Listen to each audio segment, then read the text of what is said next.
जनक जी के बाग में, राजा जनक जी के बाग में अलबेला रघुवर आयो जी। राजा जनक जी के बाग में अलबेला रघुवर आयो जी। राजा जनक जी के बाग में।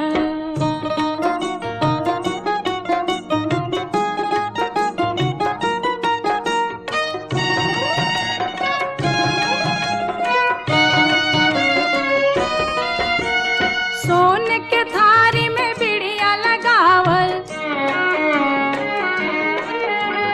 सोन के थाली में बिड़िया लगावल, बिड़िया चाभन आयो जी। राजा जनक जी के बाग में अलबेला रघुवर आयो जी। राजा जनक जी के बाग में।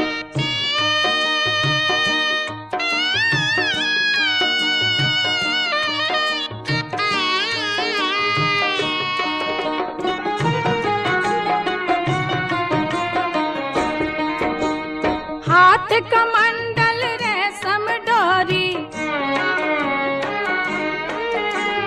हाथ कमंडल रेशम डोरी, गिरजा पूजन आयो जी। राजा जनक जी के बाग में अलबेला रघुवर आयो जी। राजा जनक जी के बाग में।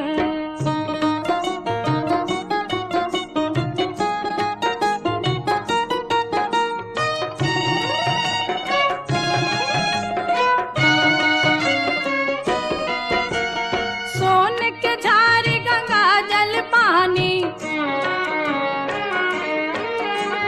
सोन के झारी गंगा जल पानी, पनिया पीवन आयो जी। राजा जनक जी के बाग में अलबेला रघुवर आयो जी।